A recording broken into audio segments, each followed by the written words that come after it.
Ladies and gentlemen, welcome to WWE News, episode 250.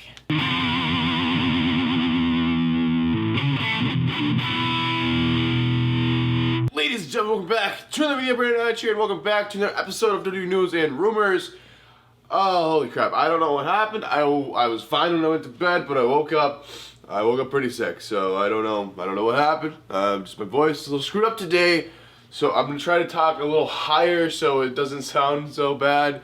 So I'm trying to fake it so it doesn't sound like I'm sick, but I am very sick. So I'm here nonetheless. Anyway, WWE News episode 251. Here we go. All right, the first news story. The first news story is about Alistair Black. So basically, he's not going to Saudi Arabia either. So there's like a list of people who are not going to Saudi Arabia for their own reasons. So basically, Sami Zayn was one that decided not to go because he has like Syrian heritage or something, so he's not messing with Saudi Arabia. And then Kevin Owens isn't going either. Apparently, that's just in support of Sami Zayn because Sami Zayn and them, if you don't know, they're like best friends. They were like indie all over the company, all over a bunch of different indie companies all over the world together. So they're like best friends or whatever. Also, Daniel Bryan isn't going, and there's no like public reason for that, but we can imagine why. Like Daniel Bryan doesn't support the views of Saudi Arabia, so he's not going to go over there. And now Alistair Black isn't going, and the reason Alistair Black isn't going is because apparently of his tattoos. Apparently he has a few religious tattoos, and he doesn't want to go over there because of his tattoos he has on his body. So that's why Alistair Black's not going over there. There's a lot of wrestlers refusing to go to Saudi Arabia. I don't know what they're gonna do. Like, the top people are still going, I guess, but it's just crazy. I mean, wrestlers are refusing to go. I mean, that's a big deal. For wrestlers refusing to go to a place for a show, you know you got a freaking problem. All right, the next news story. The next news story is about WWE. They have canceled another SmackDown Live House show. So if you don't know, on Monday nights, they do a show called Monday Night Raw, which we all know, but also they do a SmackDown show on Monday nights, which you haven't heard of because it's called, I mean, it's a house show, it's a WWE Live event, so it's not televised. So only the people going to the show would know about it. So basically, last week they canceled that event, the SmackDown Live house show, so they could have the SmackDown Superstars on Raw.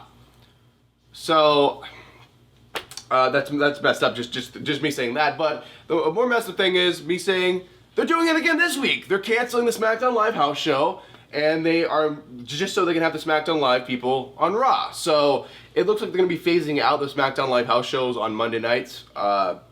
So if you see a SmackDown Live, if your town has an event saying WWE Live, look at the night. If it's Monday night, you probably shouldn't buy tickets because more than likely they're going to cancel it, and you're just going to have to get a refund. So it's not worth it. But this is. It's very messed up. So I mean, I don't know which way they're gonna make more money. I mean, WWE, they don't have a money issue. They're pulling in a lot of money right now. But like theoretically, in my head, like what would pull more money? Would it be doing 2 shows a night, having a Raw here, and then having a SmackDown in this other place, and having tickets being sold for both? So you have 2 shows in the same night, you make a lot of money for that. Or it'd be just to have all those wrestlers come over to Raw, and maybe we could sell more tickets for Raw, or something. I still think the 2 shows makes more sense, but I don't know. Alright, the next news story. The next news story is about Sasha Banks. So Sasha Banks has been spotted in New York City. Oh my god, call the press, she's there for WWE or whatever. So the rumor is, like, Sasha's there for some type of WWE event, not really an event, she's working on something for WWE. She's like, maybe, the biggest rumor is it's for the video game, the new WWE 2K20 that supposedly is supposed to come out this summer instead of the fall like it usually does. Which I wouldn't buy into that. I would just assume that it's coming out in October like every other year. But it'll be in August like the rumoring. But anyway, Sasha Banks was in New York City. So they're just saying she's working with WWE. But she could have just been there for any reason. She's just spotted. Who knows if she was in the spot. It's just some fan that said this. So yeah. Alright guys, so those are actually the only few news stories I had to talk to you guys about today. So now we're going to use one of my catchphrases that's on a t-shirt with a juice box, which is available on my merch store. We're going to talk about some juicy rumors. Alright, the first rumor is also about Sasha Banks. So basically, Sasha Banks, if you don't know, she's on a hiatus currently from the WWE. Just like creative differences, I guess we could say, if we want to put it that kind. Basically, she's just not happy with the WWE and the way they're using her and the creative, and she's very frustrated. She has like no control over her character or what she does on TV or anything. It's just all up to other people.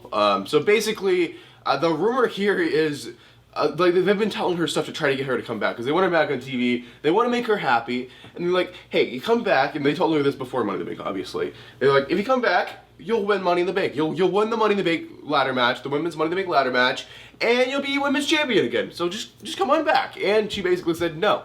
So WWE, they were trying to be petty or something, and apparently this was the entire reason that they chose Bayley to win the briefcase. If you don't know, Bayley and Sasha Banks in real life are like best friends.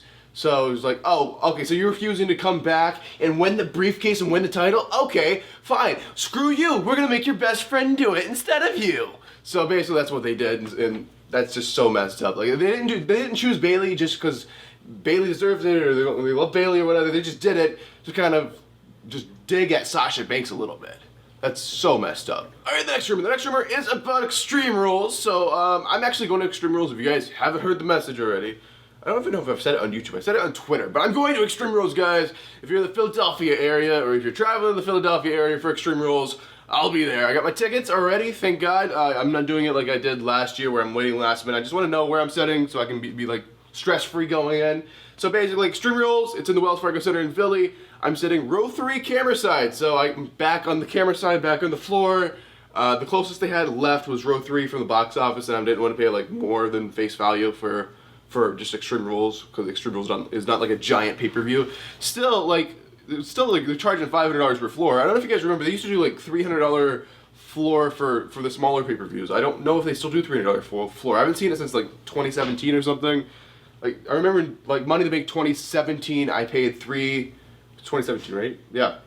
2017, I paid, like, $300 to sit floor for Money in the Bank. And then the next year, Money in the Bank, I went to Money in the Bank the next year, and they raised the price to $500. So, I don't even know if they're doing the $300 pay-per-views, but I'm sorry for that, going off on that tangent or whatever. So, the actual rumor here is we have a few matches rumored for Extreme Rules, so here they are. So, the first match is for the WWE Championship. I'm not sure who's going to be the champion going into this. It depends who's going to win in Saudi, if it's going to be Kofi Kingston or Dolph Ziggler. So basically, the rumored match is actually going to be, okay, let me see if I can do this with my sick, even though I'm a little bit sick, let me see if I can rumor this right.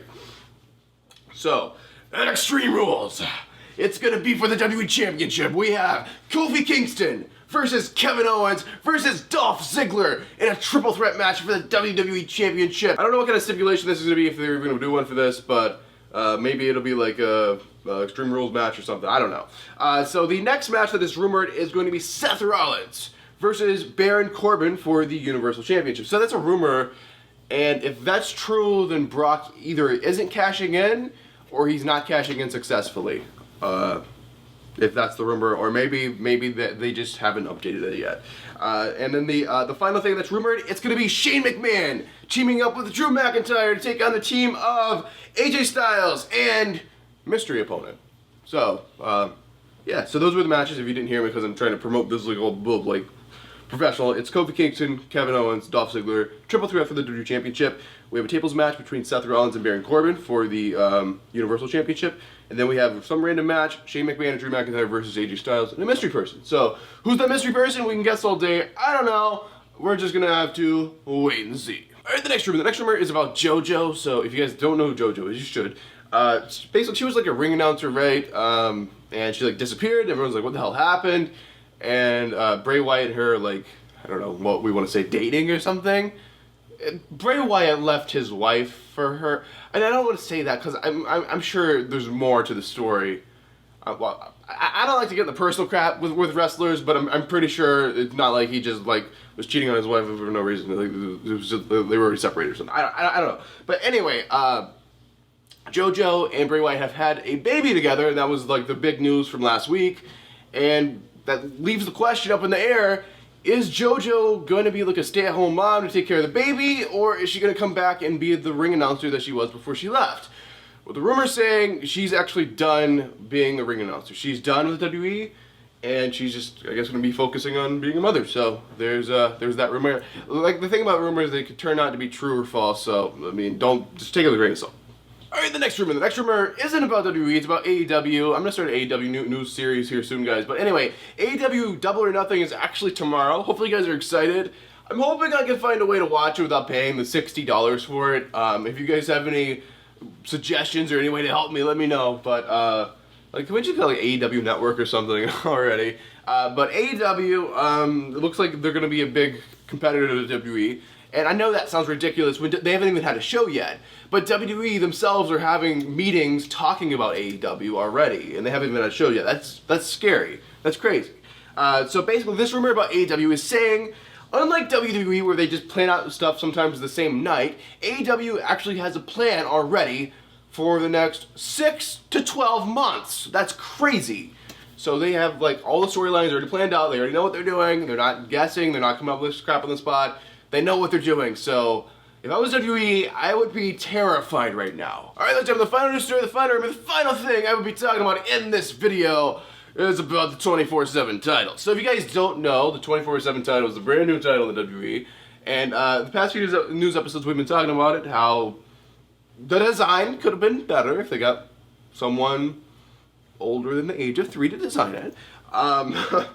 But basically, originally it was said that some like creative person in the creative writing team or something just mentioned it to Vince, and Vince loved it and went with it. But actually, the way this idea came about, it was totally different. So basically, USA Network doesn't like WWE's ratings. Like, you're not pulling numbers like you should. Like, we got to do something, especially in your third hour, your last hour of your show, which is supposed to be the best hour. Like, your main event's coming up and all that. You're not pulling good numbers. Like, you're not drawing. So we got to make the third hour more exciting. What can we do? So basically, USA Network sent WWE, sent Vince McMahon, a list of ideas. And apparently they were all absolutely terrible, but he had to choose one because he didn't want to upset the USA Network. So the one he chose was the 24/7 title. So that's what he chose, and then he got the title made, and I guess they made it really, really quick, which is why the design was so bad, and that's that. And I don't understand, the 24/7 title, so this thing is going to have to be in the third hour Raw all the time, so it's not like they can put it, I mean, I guess they can put it somewhere in one of the other time slots, but it's going to be in the third hour as well. But, yeah, so that's the rumor, the reason why the 24/7 title is a thing. And in WWE's mind, it's a dual thing. It helps ratings, it keeps USA Network happy, and they're considering this the jobber title. Literally, I'm not saying this is what they label this thing as in the writing. It's the jobber title. Like, it's for people who aren't on TV that we have signed or whatever. And yeah, so they're considering the jobber title. I mean, I don't think everyone's gonna be a jobber. They're gonna have some like good people mixed in. There's some mid-card people mixed in there, but I think mostly some people that usually aren't on TV that aren't currently in a storyline. But yeah, that's the rumor about the 24/7 title. So there you guys have it. That was this episode of WWE News and Rumors. This is episode 251. Hopefully you guys enjoyed it. I'm sorry that I sound like crap today.